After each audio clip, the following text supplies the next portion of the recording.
बिस्मिल्लाहिर्रहमानिर्रहीम। अस्सलाम वालेकुम। मैं हूं गुलफाम चौधरी। आप देख रहे हैं मेरा फेसबुक पेज और यूट्यूब चैनल। पाकिस्तान की सियासत में आमतरीन डेवलपमेंट्स हो रही हैं और मुसलसल डेवलपमेंट मुतवक्के हैं। हर आने वाला दिन पिछले दिन से ज़्यादा अजीब तर होता जा रहा है, क्योंकि पाकिस्तान की सूरत हाल दिन ब दिन बदल रही है। इस हवाले से हमारे साथ मौजूद है सिद्दीक जान साहब। उनसे जानते हैं कि पाकिस्तान की सियासत में कौन सा बौछार आने वाला है और क्या डेवलपमेंट मुतवक्के हैं। सिद्दीक जान साहब से बात करते हैं, हमारे साथ रहिए। इस वक्त तमाम नज़रें अडयाला जेल के ऊपर हैं, जहां पर वज़ीर-ए-आला KP के सुहेल खान आफरीदी वहां पर पहुंच चुके हैं।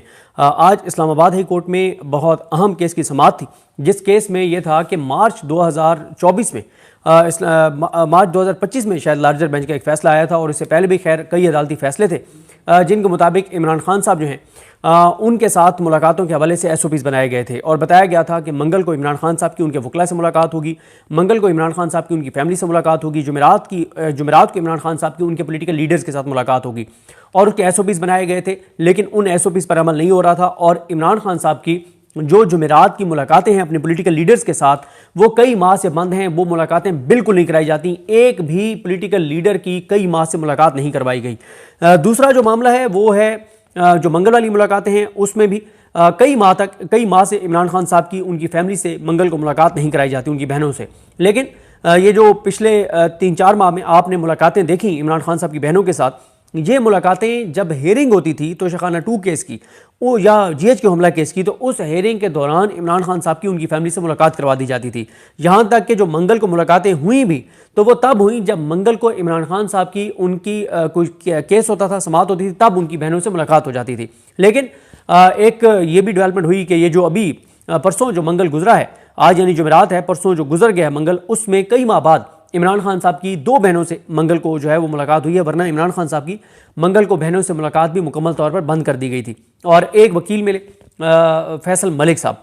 अब मामला यह है कि आज जस्टिस डोगर, जस्टिस अरबाब मोहम्मद ताहिर और जस्टिस आज़म खान, इन पर मुश्तमिल ये लार्जर बेंच था। उसने ये हुक्म जारी किया कि इमरान खान साहब से उनकी जो मंगल और जुमेरात की मुलाकातों के हवाले से अदालती फ़ैसला है उसके SOPs पर अमल करते हुए इमरान खान साहब की मुलाकातें जो है वो बहाल करवाई जाएँ और उसके मुताबिक कराई जाएँ। एक तो सुप्रिटेंडेंट अडयाला जेल अंजुम गफूर, जिनके बारे में इमरान खान ये कहते हैं कि जब से वो आए हैं तो वो जुल्म कर रहे हैं, बर्बरियत कर रहे हैं, और वो बहुत इमरान खान को टॉर्चर कर रहे हैं। इमरान खान साहब की 10 माह से बेटों से एक बार से बात कराई गई है।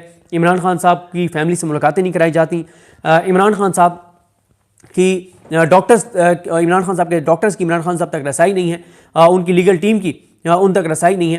तो ये तमाम जो चीज़ें हैं, इसमें इमरान खान साहब कहते हैं कि वो तो ज़ाहिर है, इमरान खान साहब कहते हैं कि ये सब कुछ इस्टेब्लिशमेंट जो है वो करवा रही है, लेकिन इसको एग्जीक्यूट कर रहे हैं अंजुम गफूर। इमरान खान अंजुम गफूर का जो है वो बार बार नाम लेते हैं कि जब से वो आए हैं तो इमरान खान के साथ बहुत ही ज़्यादा सख्तियाँ बढ़ा दी गई हैं, और उनको और भी मुख्तलिफ अंदाज से जो है वो टॉर्चर किया जाता है। तो अंजुम गफूर ने एक झूठ बोला आज अदालत के अंदर। अंजुम गफूर ने कहा कि जो भी वहाँ पे अडयाला पहुँच जाता है तो हम उसकी मुलाकात करवा देते हैं। ये बिल्कुल उन्होंने झूठ बोला है। पूरा मीडिया, सोशल मीडिया, सारा पूरे तमाम पाकिस्तानी ये बात जानते हैं कि कई बार इमरान खान की बहनें गेट तक पहुँची हैं। गो के पहले रुकावटें लगाई जाती हैं कि गेट तक पहुँचे कोई ना, लेकिन कई बार गेट तक पहुँचे हैं वो लोग जिनका लिस्ट में नाम था, लेकिन मुलाकात नहीं करवाई जाती। तो यूँ अंजुम गफूर ने झूठ बोला। खैर, अब क्योंकि ऑर्डर आ गया है, सुहेल आफरीदी इस वक्त अडयाला जेल के बाहर जो है वो पहुंच चुके हैं, और कुछ ही लम्हात में ये बात पता चल जाएगी कि उनकी इमरान खान साहब से मुलाकात करवाई जाती है या नहीं करवाई जाती।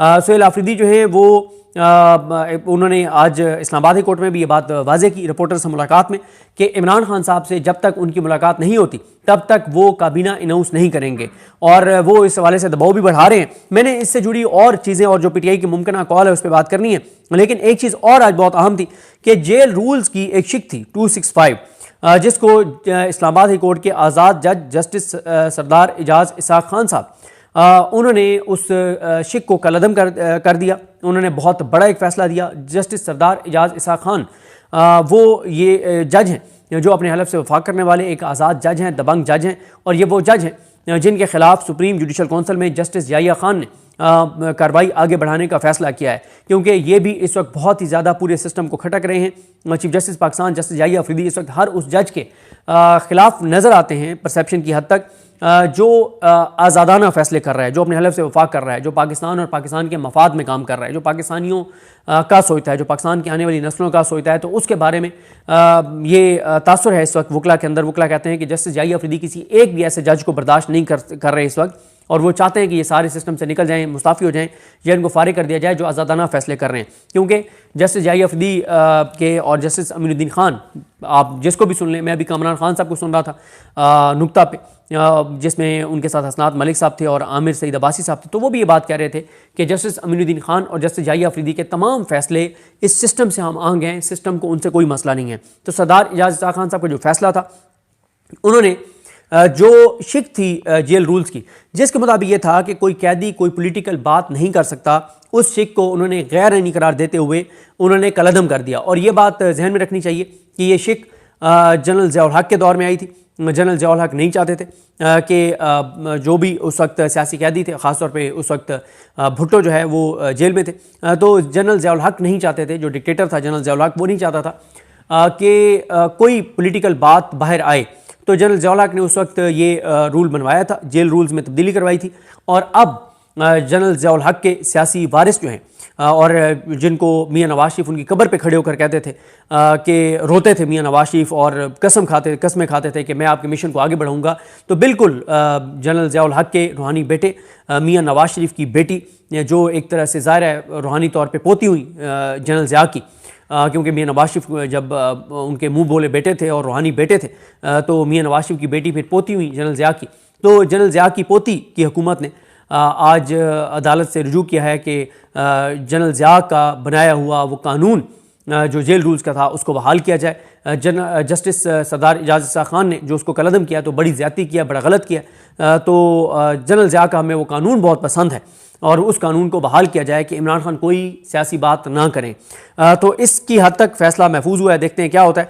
और आज बहरहाल ये जब ऑर्डर आया है कि सुहेल आफरीदी की स्पेसिफिक नहीं, उन्होंने तो एक ओवरऑल ऑर्डर दिया है कि SOPs के मुताबिक मुलाकातें करवाई जाएँ। फिर उसके बाद सलमान अकरम राजा साहब, क्योंकि आज भी क्रेडिट गोज़ टू सलमान अकरम राजा साहब, सलमान अकरम राजा साहब बहुत शानदार परफॉर्म कर रहे हैं, चाहे वो KPK में इलेक्शंस के मामलात हों, दीगर चीज़ें हों, सिवाय एक चीज़ के जिसके ऊपर अभी भी मुझे डाउट है, और वो है बार कौंसल्स के इलेक्शन। उनमें मुझे अभी भी डाउट है कि सलमान अकरम राजा साहब इस वक्त और चीज़ों में बहुत उलझे हुए हैं, और असल चीज़ 1 नवंबर के बार कौंसल्स के इलेक्शन है, जिसके ऊपर अगर सलमान अकरम राजा साहब ने इस आखिरी हफ्ते में फोकस ना किया तो तहरीक इंसाफ को जो नुकसान होगा, जो पाकिस्तान को नुकसान होगा, पाकिस्तान के लोगों को जो नुकसान होगा, उसका खुमियाजा 5 साल तक पाकिस्तान और पाकिस्तानी भुगतेंगे। इंसानी हकूक़ की जो भी आगे पामालियाँ होंगी, अदलिया जो भी आइन के साथ करेगी, कानून के साथ करेगी, जजेस जो कुछ करेंगे, कोई उनका रास्ता रोकने वाला नहीं होगा।